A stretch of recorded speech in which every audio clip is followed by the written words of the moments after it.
Hello, everybody, and happy Thursday. Welcome to Big Blue Kickoff Live, presented by Cadillac, the official luxury vehicle of the New York Football Giants. John Schmeelk, Jonathan Casillas with you. The phone number is 201-939-4513. We're also taking your emails at our Big Blue Kickoff email address, bigbluekickoff@gmail.com. We got a bunch of them, so depending on how heavy the phone calls are today, we will get to some of those as well.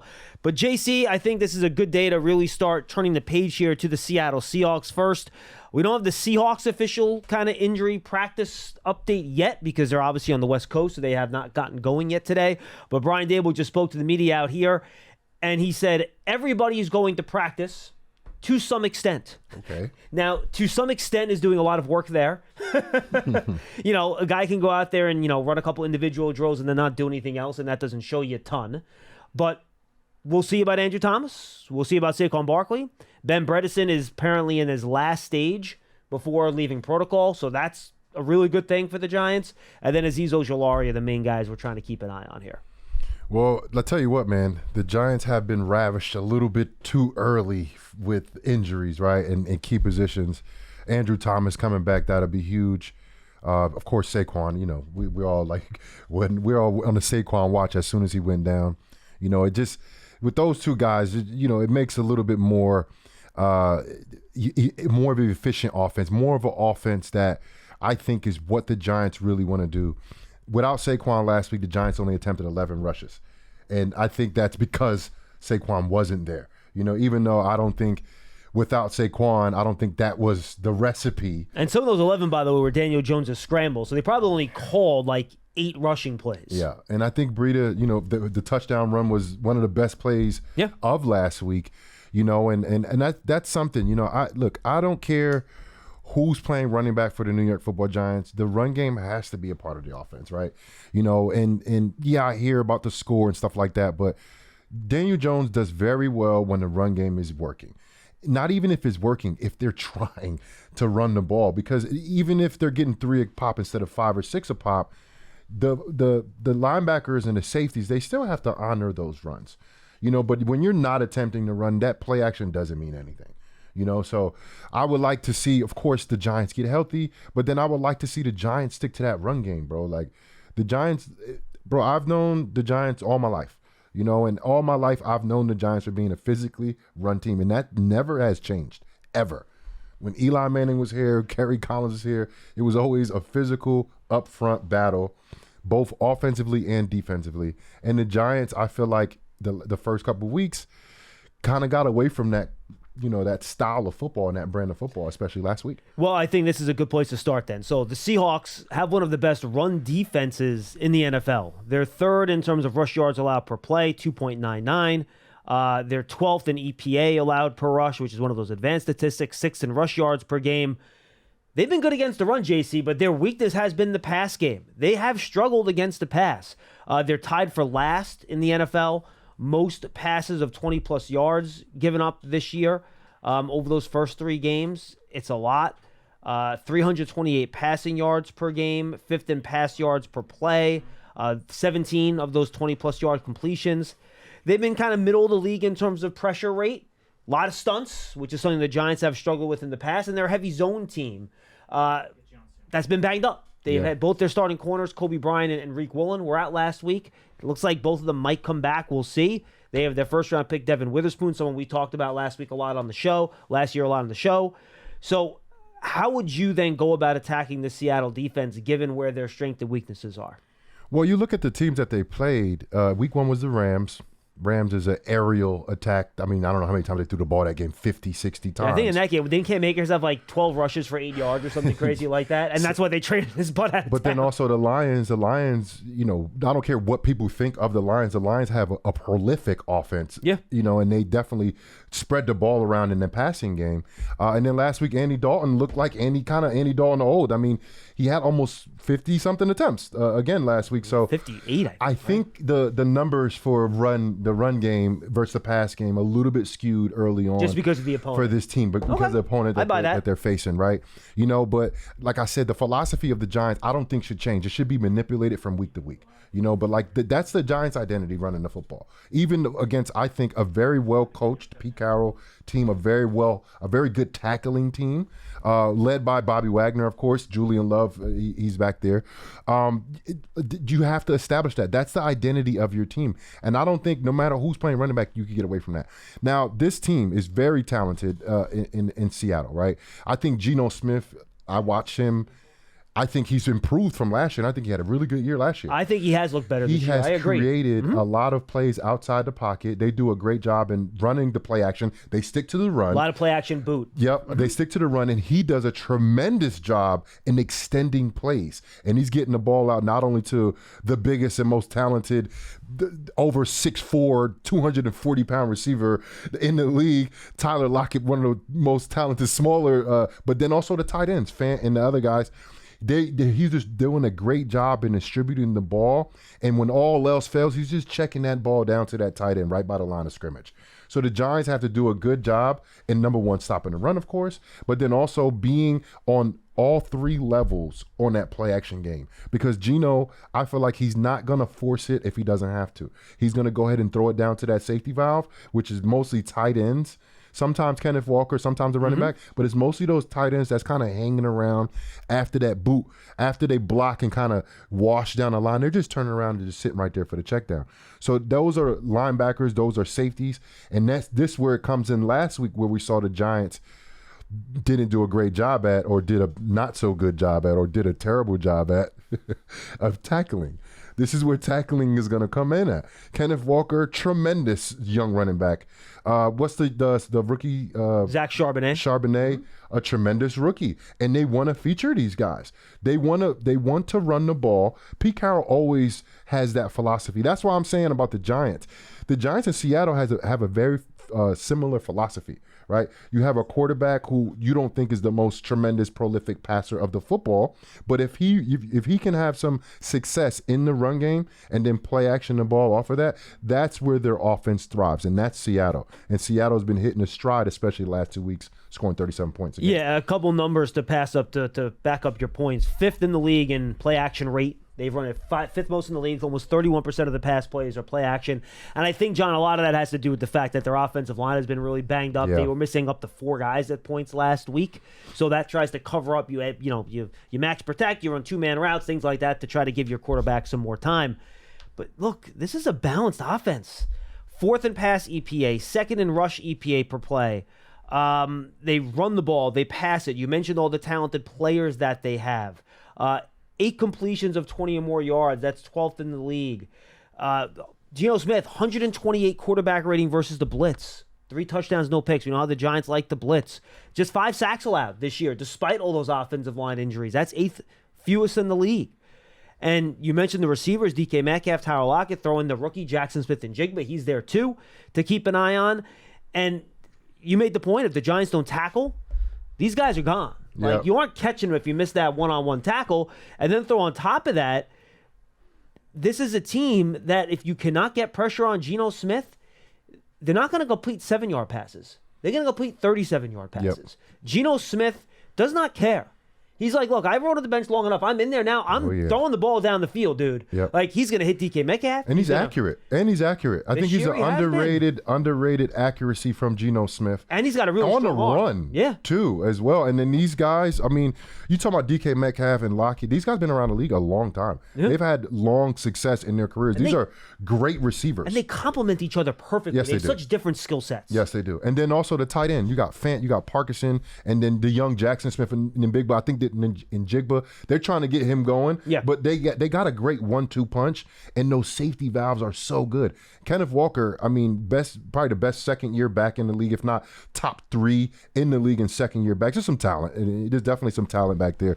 But he does a tremendous job in not only the run game, but also the passing game as well. And when you have a guy like that, that just opens your offense up so much, because it makes everybody a threat at catching the football when you pass the ball on the field. And Jay, here's the thing I said to Cross on, it was yesterday. I can explain why the Giants offense had struggles, right? You're playing two great defenses in Dallas and San Francisco. You put up a 400-yard game against the Arizona Cardinals. You know, they all came in one half. I get it. But still, you look at the end of the game, really good production. You score 30 points. It is what it is. No Saquon, no Andrew Thomas. Ben Bredeson was out last week. I can explain why the offense hasn't maybe done as much as you would like. But this defense has got to step up, dude. I know exactly where you're going. We talked about this at the end of the Dallas game, even when all the attention was on the offense and the lack of protection and all that stuff. And yeah, we know that has to get better too, obviously. But JC, and look, I'm not going to say pass, but you're starting two rookie corners. They're going to give up some plays now. Yeah, it's expected. It's going to happen. It's just the way the league works. And frankly, Adoree Jackson's playing inside for the first time full time. Yep. And I think he's improved as the weeks went on so far. But he's given up some plays in there too. Yep. But this front, where Dexter Lawrence and Leonard Williams have, basically the two biggest contracts on defense, right? I know Leo just has 1 year left, but as a per-year basis, it's huge, and he's a really good player. Xavier McKinney is a playmaker at safety. Kayvon Thibodeau was a top 5 pick. Bobby Okereke was a big money contract in the offseason. Can someone go out there and make a play? And I'm not even, look, if it's not a takeaway, fine. I get it. Takeaways are tough. You depend on the other team making mistakes too. How about a tackle for loss? Yeah. How about a sack? Can you put someone behind the sticks a little bit here? And I think it has to happen up front at some point, especially against the Seattle offensive line that is banged up. Yeah, I see. I think that's where the opportunity lies. And I think for the first 3 weeks of the season, that has been when you look at the comparisons of, the O-line of the Dallas Cowboys versus the defensive line of the Giants and the O-line of the Giants versus the defensive line of the Cowboys. Like, you can favor the Giants in a lot of these matchups because of what they've done in the past, right? Dexter Lawrence being an all-pro player last year, Leo being, a veteran in this game, very well respected because of the plays that he's made over his career. Signing Nacho, A'Shawn Robinson, drafting Thibodeau really early, and like, you just expect guys to make plays. You know why? Because they've made plays in this league. You're not asking them to do anything that they're not capable of doing, or you don't know they're not capable of doing. You've seen these guys be dominant. You've seen these guys make plays. And I think that's why it's not complementary football that the Giants are playing. And it goes... Explain what you mean by that. Yeah, I was going to say... Complementary football on offense is the run game working with the pass game, right? The run action with the play action, right? But then when you look at the big picture of a game, you got to look at the ebb and flows and the momentum of a game, right? The defense has to get stops. The defense has to make plays. That in orders the offense to get the ball in good field position. That gives you momentum. The big plays, the sacks, the interceptions, those swing the tide and the ebb and flow of the game. That's why when Dallas happened, there was no ebb and flow. There was just flow from the Cowboys, and there was nobody to stop it. Now, defensively, the reason why I miss the game as much as I do, Schmeelk, is when something happens on offense and you got to run out there and protect the end zone. And you just like run out there with your hair on fire and you protect the end zone and you make a great play. That is one of the best feelings you can ever have. The Giants haven't had that. The Giants had 3 games of that really being non-existent here. And that's what you're seeing for the lopsided scores. You're not seeing complementary football. Yes, the offense is struggling a little bit, but where's the defense at? Where's the guy that's going to make that play? Who's going to get that turnover? Who's going to get that sack? Like, Dallas basically won week 1 on defense and special teams. Yes. That's how they got the big lead. And yes, they ended up scoring on offense too, but without their offense was crap. But it didn't have to be better than that. That's the thing. Because of the early lead they took on offense, defense, and special teams. I know that's hard to do. You can't do that every week. But can you give me a spark? But that was what we saw from them. Like the possibilities of what it could look like with the dominant defense and with some special teams plays. Your offense, I called it crap. They weren't crap. They just weren't a high prolific offense. They were fine. Like we've seen from the Dallas Cowboys in the past, right? And your defense, the Cowboys, and your special teams won the game for you. Yes, your offense scored some points here and there, but they won the game for you. They scored 14 points on offense, on defense in the first quarter. And they created takeaways. They pressured Daniel Jones all day. They stopped the run. So that was the blueprint on how to do it. I mean, other teams do it. There's some good defenses being played in the NFL right now. Buffalo had a great game last week against the Commanders. And you're seeing it, and you're seeing some offenses struggle, in some of these games. The Bengals have struggled coming out the gate, but then they stepped up defensively last week. And even though their offense was slow in scoring points, their defense kept them in the game. And that's where the Giants are lacking. They're lacking the complementary football from offense, and then also offensively and defensively when the ebb and flow of the game happens. Yes, the Giants can turn the ball over a few times. That doesn't mean you're going to lose the game. Your defense needs to step up and create turnovers, create pressure, and pressure that offense, just like whoever defense is playing, the Giants are playing against, is pressuring the Giants offense. You got to match them. When they're making plays, you got to go out there and make plays as well.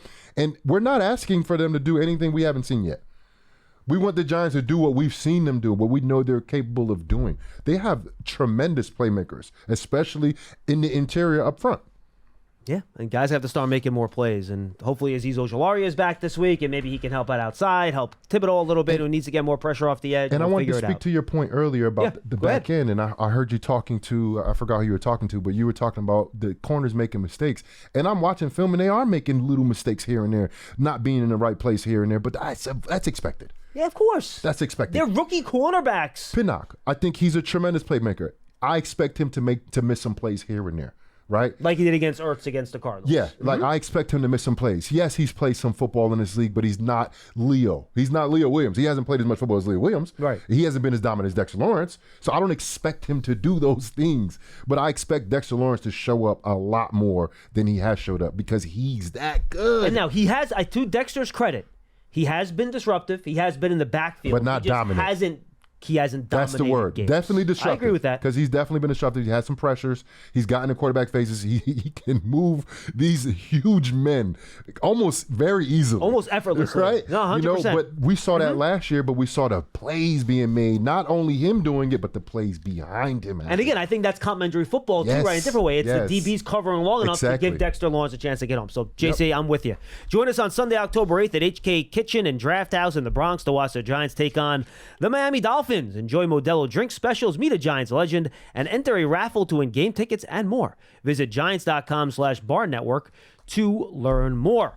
On October 2nd, that's Monday night, when the Giants host the Seahawks, the Giants will be celebrating Latino Heritage Month in partnership with Ford and supported by Dunkin', PNC Bank, and the City College of New York. Fans attending are encouraged to arrive early to enjoy sampling of Latin cuisine, dance exhibitions, including JC at the pregame stage, live music, giveaways, and more. I'm not going to ask you to dance. Paulie D, though. We had Paulie D dancing. Last year we did. The dedicated tailgate zone will be located just outside of the Verizon gate. All right, let's get to your calls. 201-939-4513 right here on Big Blue Kickoff Live, presented by Cadillac, the official luxury vehicle of the New York Football Giants. Let's lead off with Travis in Queens. Hello, Travis. Hey, what's up, fellas? What's up? What up, Trav? So look, right, when you said complementary football, I was thinking more so like complementary football meant that the people working together as a good duo, right? Like, okay, you got Leonard Williams, you got Dexter Lawrence, and if they meshing together, so on and so forth. I thought more so complementary football was the meshing together of the consistency of, certain formations or certain players together. Yeah, Travis, I mean, that's part of it, but bigger picture complementary football, and I'll let JC speak to the, chemistry between guys on the field part of it.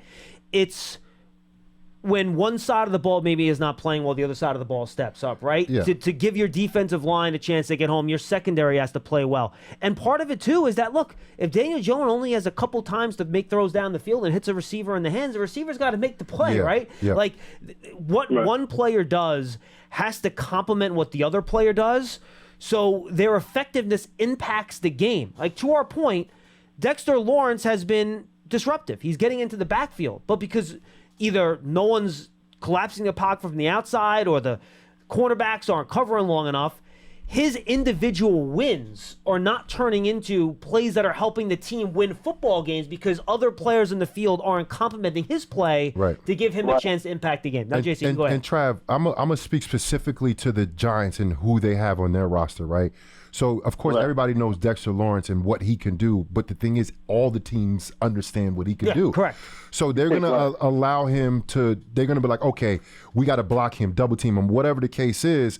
But the other guys, because they're focusing on Dexter Lawrence so much, they have to be able to maybe go outside of their responsibilities and make the play that Dexter Lawrence – probably could have made if he was single blocked, right? So that's where the complementary of the position comes in at. Like, yes, Dexter Lawrence is an amazing player. Leo is a really good player, right?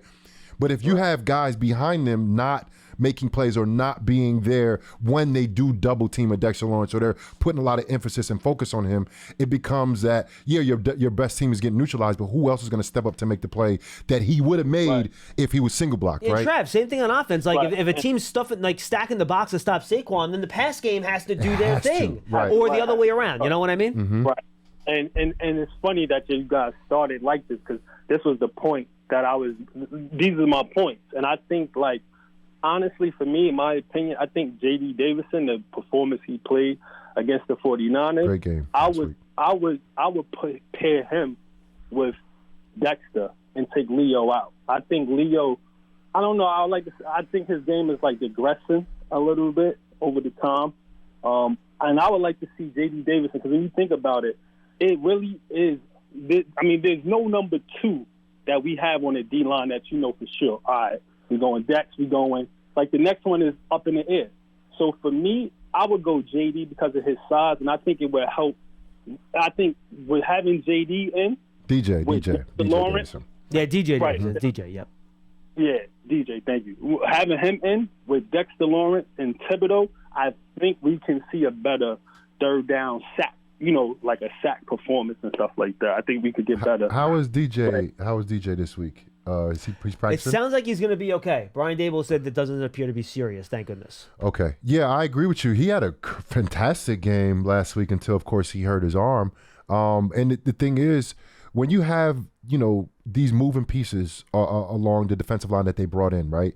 You have to see who works best with who. And then, like you talked about earlier, Trav, like Leo complimenting, Dexter Lawrence, they're trying to figure out who else is going to complement Dexter and who else can complement each other as well. Who works together, who does what good. And thanks, Trav. And they're going to work those rotational pieces in. That's why you bring in the guys that you bring in. And yes, there's no other Dexter Lawrence on the team, but you have a whole bunch of very capable guys that can come in. And the thing is, when you have that rotational piece, you got guys getting very limited snaps. I mean, they can play a lot harder for the limited amount of times that they're in.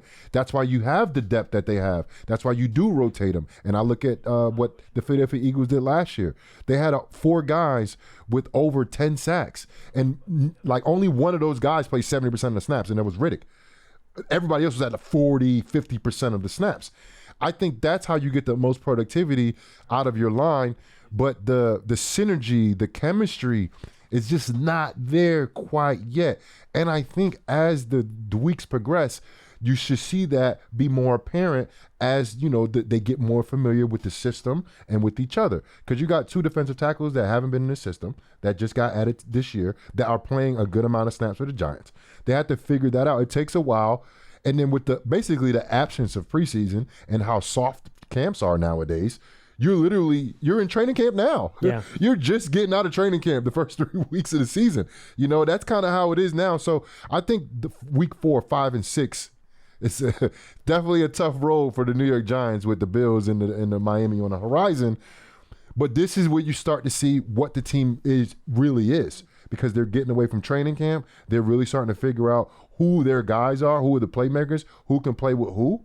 And then I think you should start seeing the cream rise to the top, and we'll see. We'll see because this is where it's going to get tricky in these next few weeks.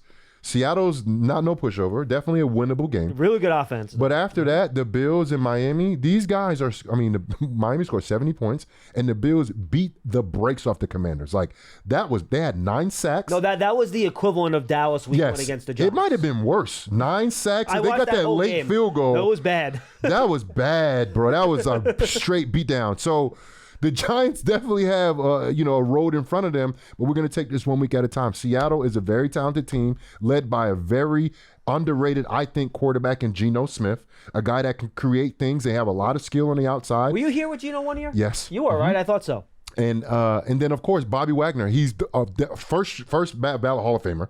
Right, they have a whole bunch of pass rushers. Julian Love, he was a playmaker for the Giants. I mean, Bobby Wagner might be the best middle linebacker of the decade, right? Yes. 2010 to 2020. I think now it's Warner now. I think Fred Warner is kind of taking that over now. I agree with that. In the last few years. I agree with that. But Bobby Wagner, his entire career, he's been top 2 middle linebackers. I'm talking about with talented middle linebackers playing. He's always been that guy. Yes, he might be number 2 or 3 now, but he's year 12? What year is he? Yeah, he's almost 33 years old. And he's still playing at a high level. He's leading the team in tackles, and they're better defensively with him there. Yeah, absolutely. How old is Bobby Wagner? Let me see. Bobby Wagner is 33. And so, he's still playing year at a high 12, level. maybe 11, 12. And look, we gave praise to DJ Davidson on the post-game show on Sunday. Howard and I talked about it yesterday. But I would slow the roll about replacing Leonard Williams just yet. Just to give you an idea. Yeah, not yet. DJ Davidson, how many pass rush snaps he has this year? Take a guess. 20. 17. I was close. Do you know how many pressures he has in those 17 pass rush snaps? 4. 2. 2. One of them happens to be a sack. One of them is a sack. But this is the thing. When the Giants don't have people sacking the quarterback, the one person that gets the sack is people like, get excited. wait, where has he been in the lineup? And I get it. I understand it. I do too. But that's why it's like, where's the playmakers at? Yeah. Why are you guys not making plays? No, I'm with you. And just FYI, PFF tracks pressures and everything. Leonard Williams is 74 pass rush snaps, 10 pressures, with 6 of those beat the defender or beat the offensive lineman, but the quarterback got rid of the ball so quick he didn't affect the passer. Oh, man, and he had such a good move. That's 16 out of 74, JC. Yeah. Where you're getting that's pretty good. He actually has an 88 pass rush grade from PFF, which is really high. Yeah. It's just below Dexter. So I just think we haven't seen the sacks from Leo, and I think that's kind of been a theme of his career a little bit, but he is still winning up front. But that's where it comes to the complementary football. Bingo. Like if you're getting pressure, that means on the back end, that ball might be coming out a little bit faster or a little bit, not on the point where it's supposed to be at. The Giants had opportunities to make those plays and to get on the turnover board. If you're going to blitz, JC, you can't give that, you can't give a free release to a slant. Right. You talk about it as a linebacker. If a quarterback sees a blitz and he sees off coverage and it's basically one-on-one, isn't that kind of easy pitching catch, or am I wrong about that? No, it is because it's not like they're trying to read anything. No, they know exactly where they're going with the ball, go. and they get the ball out quickly. But that's where tackling comes in. 100%. That's where tackling comes in at, and that's why the Giants they're not playing complementary football because I think number one, they're not turning the ball over. They're not getting those. I call them tips and overthrows. You got to get those. They're not getting those. Hell, Daniel Jones has been picked on 3 of those this year. And those supposed to be the defenses. And that means population to the ball. And that means when you miss tackles, if it's one guy missing a tackle, where the rest of the guys at? You got other guys that's out there. Population to the football. The Giants haven't done that. And they haven't backed up, I think, some good play by the front 4. They haven't backed it up on the back end, whether it was linebackers, whether it was safeties, and by the way, corners. I am not suggesting you put 2 rookie corners in zero coverage press outside against guys like CeeDee Lamb and Deebo Samuel. I'm not saying they should do that.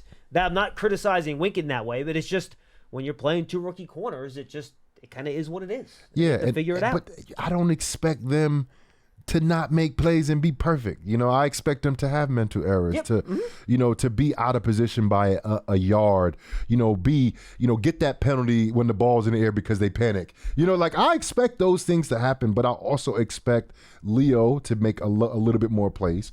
I expect Dexter Lawrence to be dominant. Remember, he's disruptive, yes. But we can't have a disruptive Dexter Lawrence. We need a dominant Dexter Lawrence. Like he was in the last 6-7 games of the year. Kayvon Thibodeau, he can't not be on a stat sheet. You know, he has to be on that stat sheet. He has to be a guy making plays, right? Azeez Ojulari, I think he's the most productive Giant on the defensive side of the ball at all, but he has to get healthy. He's got to be on the field. He has to stay healthy. Yeah. And, you know, these are things that we spoke about last year. You know, these are things that the Giants, you know, Kayvon Thibodeau being a guy to make plays, and he showed glimpses of that last year. Ojulari, I think he's the best pure pass rusher the Giants have. I agree. I think he's the most productive defensive player the Giants have. But, I mean, how many snaps has he played in the last 2 years? I mean, like, you know, and it's I know. I feel bad for him because he's such a good dude. Oh, I love Z's. He's awesome. He's so cool. Come, hey, what's up, JC? Big smile on his face, and you feel for guys like that. And he's always happy. He works hard. He's a good kid. He cares. You feel for guys like that, but you know. The funny thing coming out is like people worried about his knee. It's been all muscle stuff with him. Yeah, it's like calves and hamstrings. Hamstrings, yeah, soft tissue stuff. All right, let's go back to the phones. But first, go subscribe to the Giants Huddle podcast. You can find the most recent episode, Brandon London talked to Giants wide receiver Darius Slayton. A little bit later on today, Lance Meadow and Sal Palantonio will be popping on there. We talk to analysts around the league. Tomorrow, I'll be talking to Micah McFadden.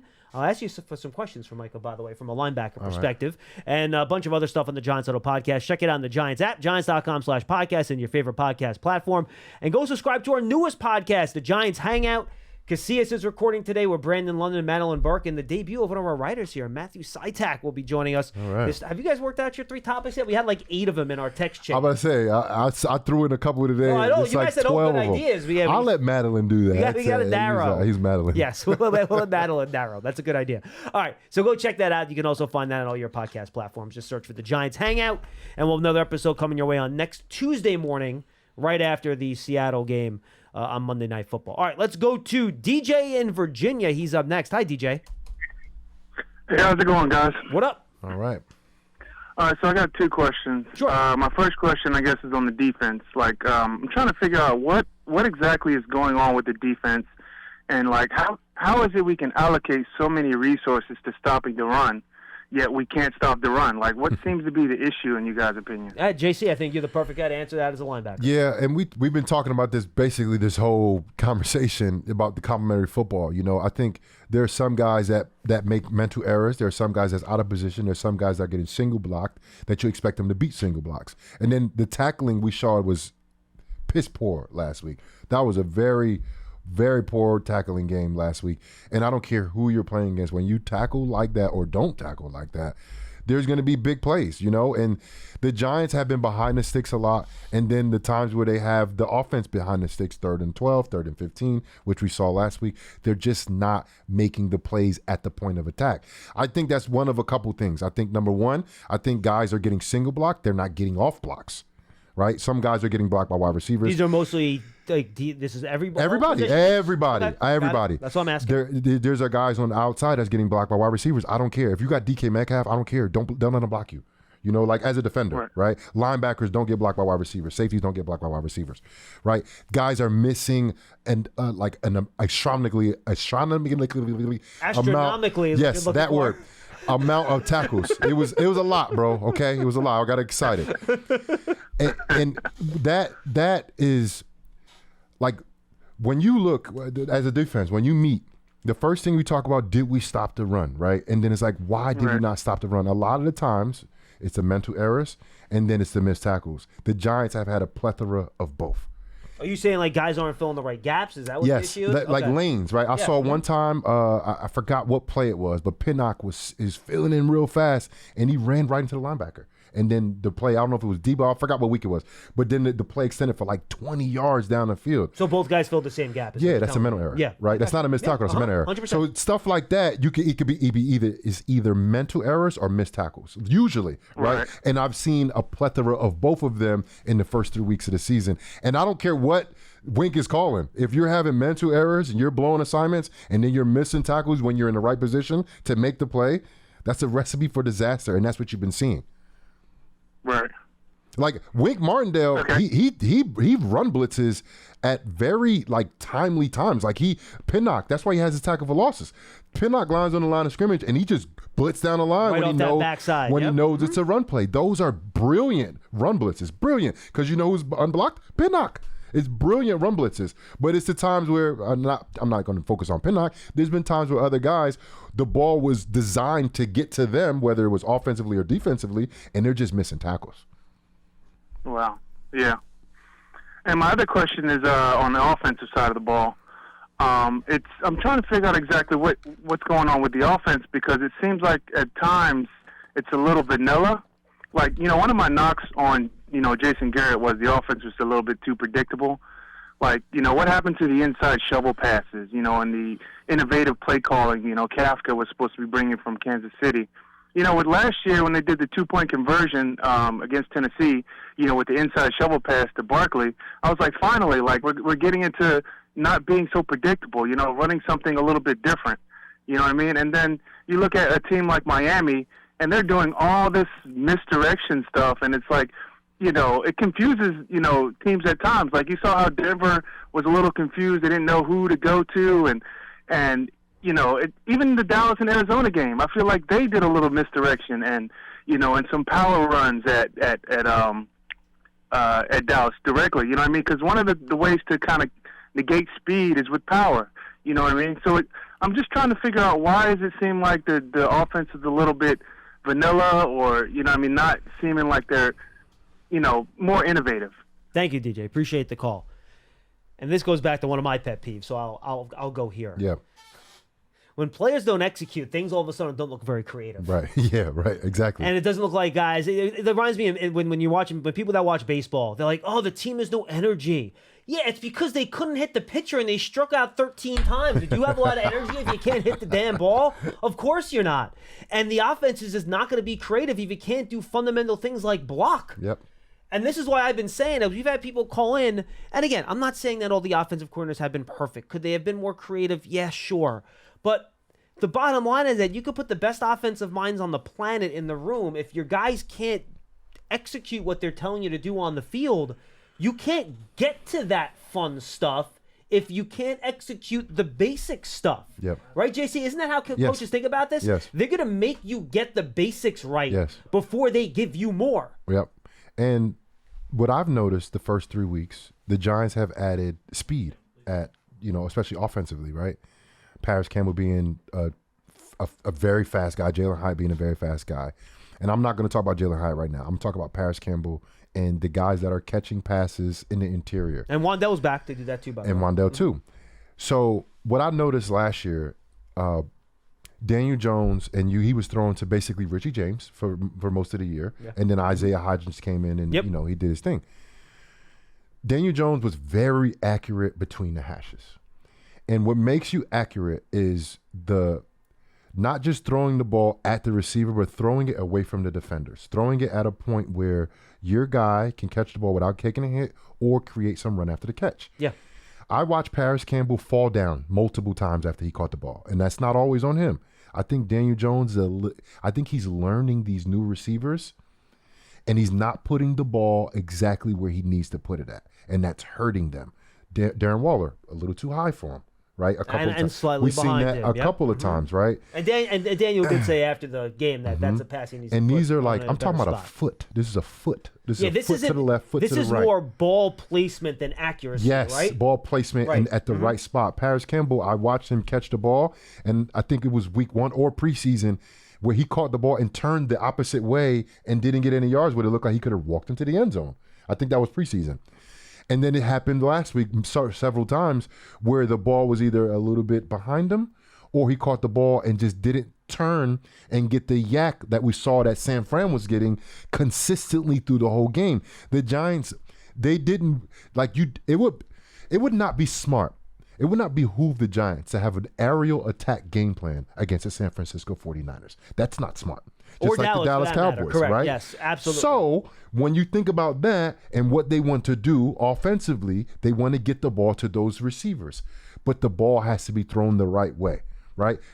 Odell Beckham Jr. Great point. When he was taking those slants to the crib, if it wasn't thrown correctly, he could not do that. That's not him. It's a combination of a great ball placement. You can't break stride. You have to be able to catch it on the move and keep going. If Odell would have broke stride on any one of those 70, 80-yard plays, he would have got tackled immediately because there are defenders everywhere there. Yeah, because the advantage is you're catching it, you're already at full speed, and the defender's just starting to go. Yes, they're reacting to Correct. you. Yes. And that has what I've been seeing with the dink and dunk, this small ball, right? This quick, check down offense. Which the defenses and the offensive line has dictated that's what you have to do. Right. That's the thing. And as a defender, when you play cover 2, it's like, okay, definitely they're not going deep.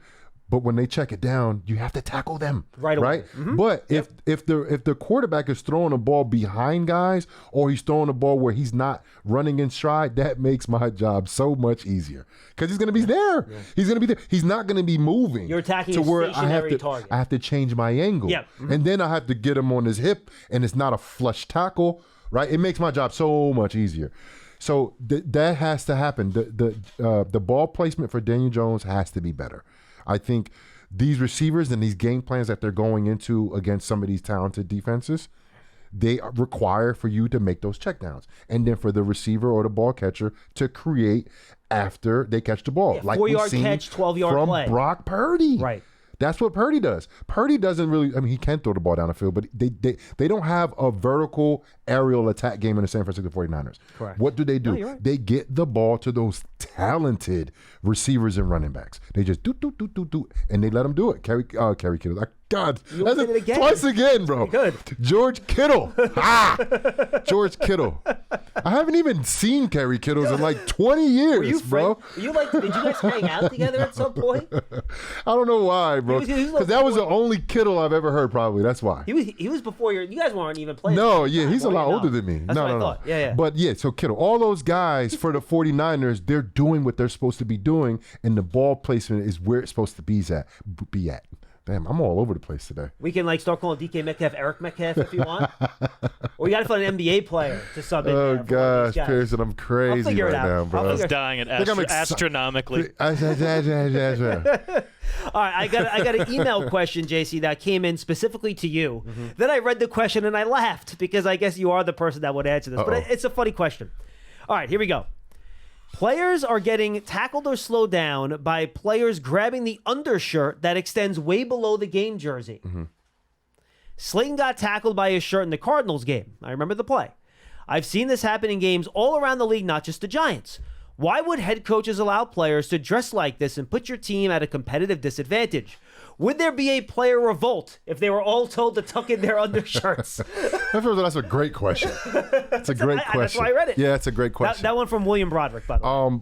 I think this head coach would probably do something like that. I think he would be like, all right, guys, enough with the long undershirts. Coughlin would too. Yeah, enough with the long undershirts. I mean, it makes sense because as a defender, I remember when they said you could grab them by the dreads. You and their dreads is hanging out, and that wasn't a horse collar. You basically go right after Marshall. And it was like, all right, cool. Like, if I could grab anything, I can't grab the collar. I'm going to grab those dreads. Like, sorry, beast mode. Hair down, man down. The defenders, like all of these guys in the NFL, especially on offense, they're all super talented. They've been getting away from guys all their life, right? But if you as a defender can get an extra half a foot of fabric to grab that's not going to be penalized, then yes, advantage defense, right? But yeah, look, I don't know if that's going to happen, but if anybody would do it, especially right now after that, all those, those lack of production on offense and those missed tackles on defense, I think that's definitely, because you got to start tightening things up. You got to start tightening screws up, making sure, the ship doesn't flood, right? Because it's a little loose right now. There's some screws loose right now. They got to tighten them up, and we'll see what happens. But that might be something we'll check on Monday night. We'll see if everybody's tucked in. All right, let's go to Sean Cialello, something like that. He wants to know what you think about the leadership on defense. Do you think this defense has like an Antonio Pierce or a Roll or a Strahan? Do you think they're lacking that? Do you think that's part of the problem here? I don't think so. No, me neither, to be honest with you. I think Dexon and Leo's, I think they're great leaders. I know Kerike is too, I think. Yes, I think he's came in and not only led with how he plays, but then also I've seen him being vocal. And then Xavier McKinney in the back end. I watched him, I watch his interviews. I watch him, take responsibility for things. I watch him, his practice habits. And I think he's a tremendous player. I don't think it's that. I just think it's mental errors and missed tackles that's, kind of giving up a lot of big plays as this season is progressing. Let's go to Kevin in West Palm Beach, Pearson, on line 2. Kevin, what's going on? Hey, guys. Hey, forgive me. I'm in my car, so if I sound bad, just let me know. No, you sound fine. Yep. But all right, perfect. I have 2 questions regarding the offensive line. First and foremost, I feel like we heard about this probably a little over a week ago at this point, is Justin Pugh coming in for workouts. I didn't listen to the first half of the show, so I don't know if you guys already covered this, but I'm a little perplexed as to they brought him in for workouts. We continue to feel like we have some rotation or potential questions around the guard positions. I guess my question is, 1, would a signing like that happen in the near future? Or 2, was there some general hesitancy because of his injury or anything like that? And then my follow-up question, and I'll take this off the air, is about just the offensive line coaching in general. Because I was seeing a few different stats coming through about how Jones is pressured, like I think they have the worst pressure rate in the league. And in terms of time to quarterback, it's like 1.9 seconds. It's like absolutely horrendous.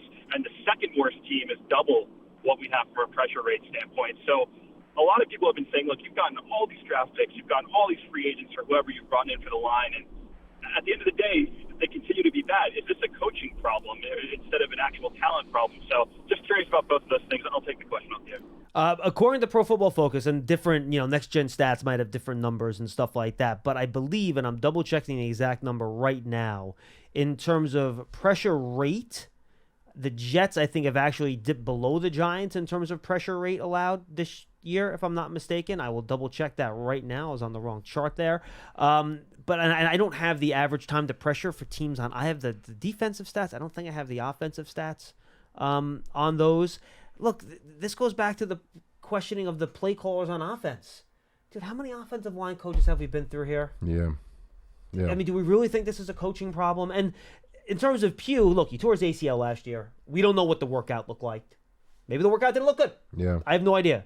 But I do think with Bredesen back, they like their 2 young guards in Azudu and McKeithen. Mm-hmm. Remember, Azudu's been forced into action at left tackle. Bredesen's been out. So I do think they like those 3 guards when they're healthy and they're ready to go at the guard spot. So I don't think that is necessarily a huge need at the moment. Yeah, I just think the same issues that they had along the offensive line last year are kind of surfacing again this year. And this is, and frankly, JC, me watching, and you tell me if I'm wrong, they do have some issues with stunts sometimes, passing those off, but it's mostly guys just getting beat one-on-one. Yeah. That's what I'm seeing. And then with Andrew Thomas being out and him not having the best of games in week 1, that creates chaos, along the offensive line. And, you got a lot of moving pieces. This is what we talked about a lot last year, right? I think John Michael Schmitz has been the most consistent this year. He's the rookie. Yeah, Giants at 49% pressure rate, and the Jets are at a 53% pressure rate. So there's that. Yeah. But like I said, there's the continuity along the offensive line, which I spoke about a lot during this offseason about how they would be improved because they added John Michael Schmitz and they had guys that played together a significant amount of time last year that they were bringing in this year. And again, with the injuries to Bredesen and Andrew Thomas, moving the pieces of guards and McKeithen and Azudu and trying to figure out where everybody's going because you're missing one of the best players in the NFL at that position, Andrew Thomas, that has put a lot of stress along the chemistry of the offensive line. And you're seeing problems with the guys both fronts, offensively and defensively. And once you have problems there, nothing behind that is really going to work. When you have a lack of chemistry on the offensive line because of the revolving, chairs that they have because of injuries, like you're going to see stuff like that, and then also defensively, when you have your main playmakers who are, consistently making plays, not doing that, that's what you're seeing. You're seeing, I think the strength of the Giants in the defensive line not playing like they're the dominant factor like they have been. And then the offensive line, the injuries and then also the carousel and they're moving pieces. There's just no continuity there. There's no chemistry. And that's something that I felt like the Giants had this year because of the pieces that they brought back from last year and then signing somebody like John Michael Schmitz, who has been, I think, impressive in the first couple of weeks. All right, let's go to Tim in Charleston. Tim, what's going on? Hey, John, JC, good to talk to you again. Hey, the birds chirping, Tim. Where you at, man? What are you at the zoo? Oh, yeah, I just heard that, too. Wow, I can't believe that you caught that. Yeah, I didn't even notice it. I'm standing outside a bar, as always, and a different bar. 120, dude. Jeez. Yeah, you know me. I got. I know you're retired. You got nothing to do. I do. No, I'm not retired. It's my friggin' day off. Oh, okay. That works too. That's why I call them Thursdays. Anyway, the two things I want to talk about are the injured players coming back, and then some keys to this game. And the injured players, real quick. The key is Andrew Thomas and hopefully Bredesen and Aziz would be a bonus. But honestly, Barkley, if it's really a high ankle sprain, given this regime's history to date of being very conservative and cautious, I doubt he's active. And if he is active, I think he's going to be more of a distraction and a very limited influence, more to create opportunities for other people. That being said, and I want to get to the keys. And the key is this. Number one, simple. The defense has to they have to, something has to click. Something has to change. And the A on the list, they have to tackle. And they have to tackle. That's it. B, the defensive line, whoever's in there, they have to be more disruptive.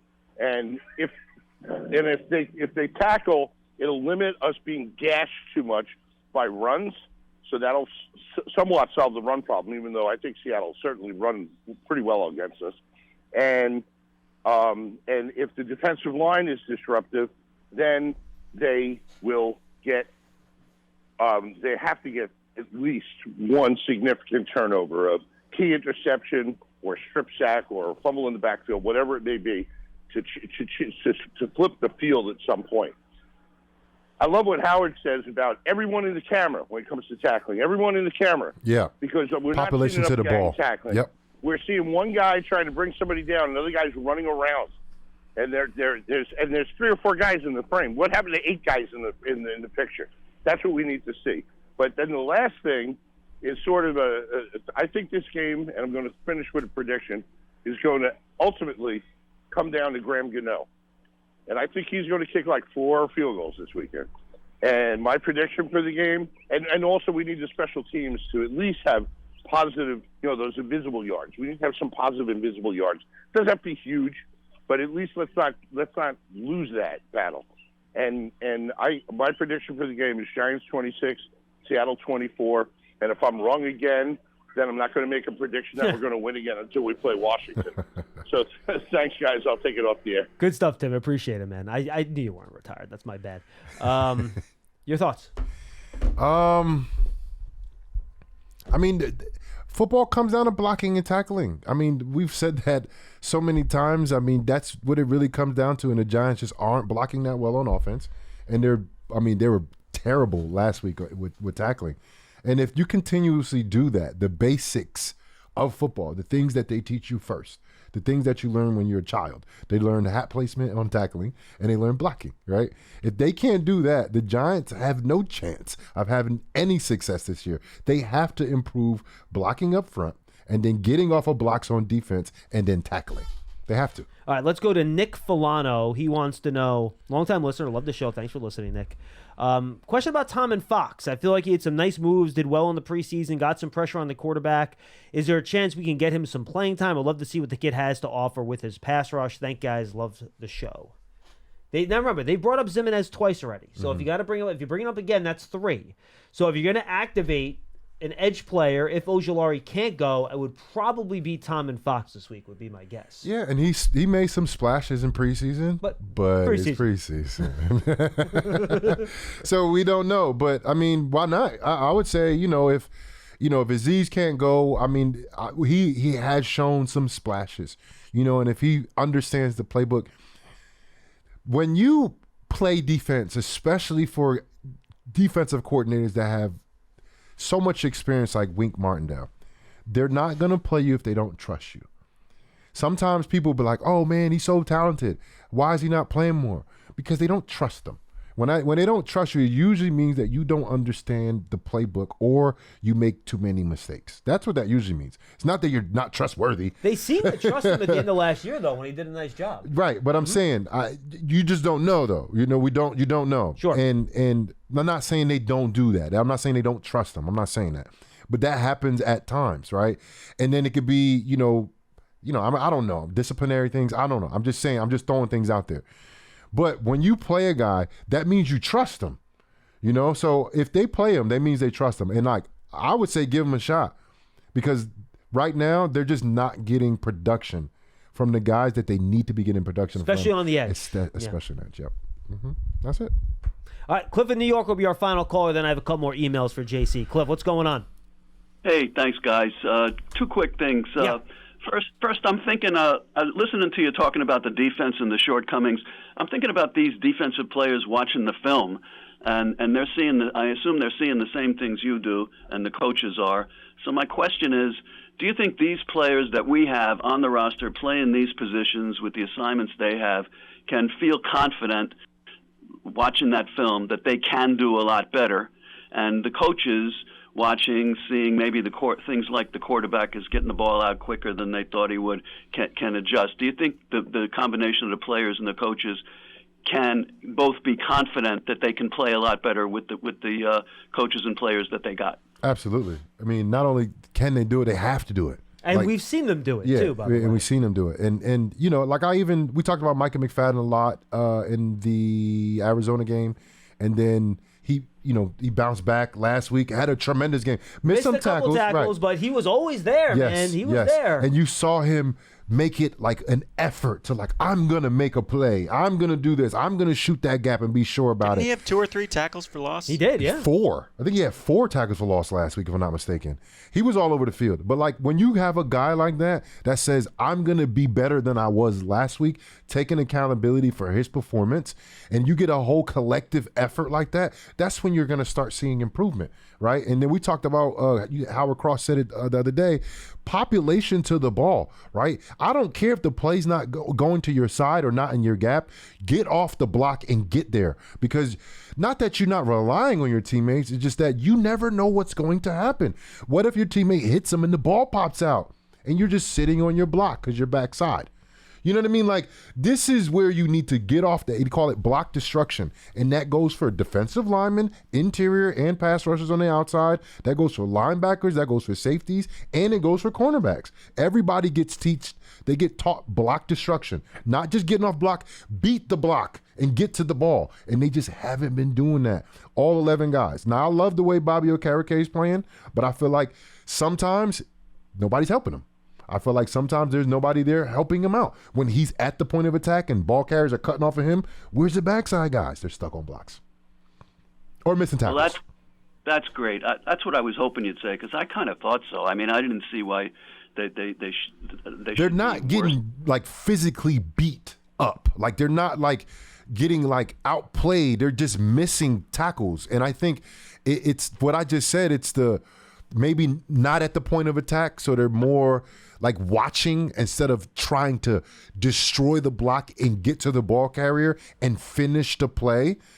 Some guys, I'm not saying they're taught that, but look, it's early in the season, and I'm sure that they see this on film. I've seen it on film. I watched it a couple times, and they got to take accountability for it, because Wink Martindale, he can't do anything about that. He can't do anything about tackling. That's on the players. Sounds like they might be a little peeved watching the film. I would hope so, Cliff. Yes. Appreciate the call, man. Good stuff. And look, you would hope that they do take that, to quote Michael Jordan, you'd hope they take that personally. When you see them, miss tackles like that on tape, they're going to come out here flying. But you have to. You have to. I've been in games where I've missed a couple tackles, and I'm like, man, that's why I talked about Micah McFadden, because I've been in that place before where I feel like I can't make plays. What is going on? You get into this, and then the next week you're like, all right, you just a little bit more focus in practice. You're hitting that tackle dummy a little bit harder in practice, maybe doing an extra couple reps. That you have to take that your self accountability. That's why after last week, I said each individual person have to improve to help the team. not just the group. Yes, how do you get better as a group? Each individual taking it upon themselves to get better and improve, be a step faster, a step quicker, a step smarter, and then that collectively makes your unit look better. Run or walk with Giants legends. The Giants Foundation will host a 5K Racing Kids Run presented by Quest on Sunday, October 8th at 9 a.m. at MetLife Stadium. Net proceeds will benefit the Giants Foundation. All participants will receive a commemorative T-shirt. After the race, stay for a post-race festival with appearances by Giants legends and a live DJ. Register now at Giants.com/5K. All right, I got 2 emails for you here, JC, and then we're going to say goodbye. Dave Cummins. Last night, Davidson batted a ball down at the line of scrimmage. Was that the first one of the year for the Giants? I think they had one in week 1 against Dallas, if I'm not mistaken. But he hasn't noticed many others. If we were having a hard time getting to the quarterback, shouldn't we try this tactic a little bit more? I thought they were good at it last year. Yeah.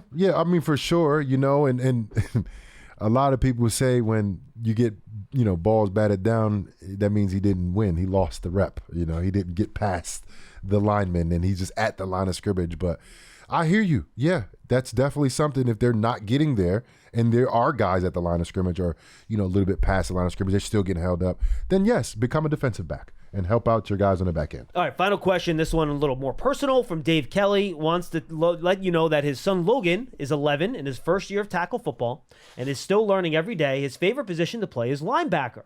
What's the best advice that you could give him and his team for this upcoming season? Shout out to the Richlands, Virginia Youth Football Program. That from Dave K. He said he's learning how to tackle. He's 11 years old, and he plays linebacker.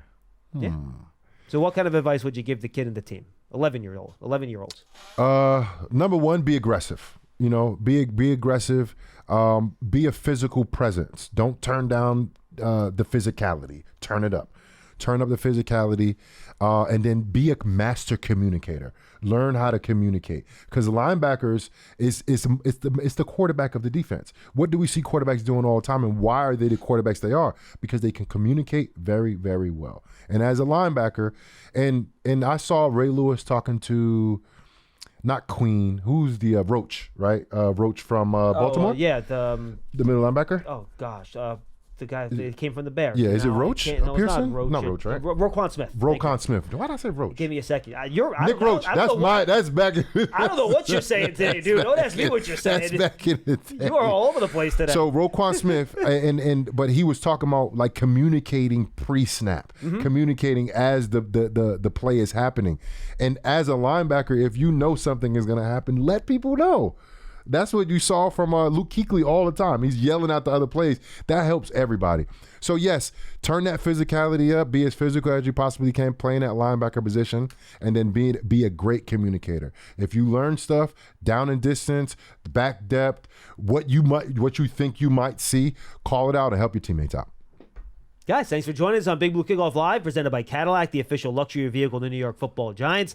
You can catch Jonathan and I on the pregame show at MetLife Stadium. We're live on the stage right inside the MetLife gate at 6:15 on Monday night. If you're listening on WFAN, that's the start time as well. If you're on our radio network around the country, you can tune in at 7:15 as the Giants playing a game that's as close as a must-win as you can get in week number 4 against the Seattle Seahawks. So make sure you come by if you're at the stadium. Otherwise, tune in on WFAN as the Giants take on the Seahawks. Everybody, enjoy your weekend. I won't talk to you until Saturday morning for our special WFAN edition of Big Blue Kickoff Live at 9 a.m. Make sure you check that out.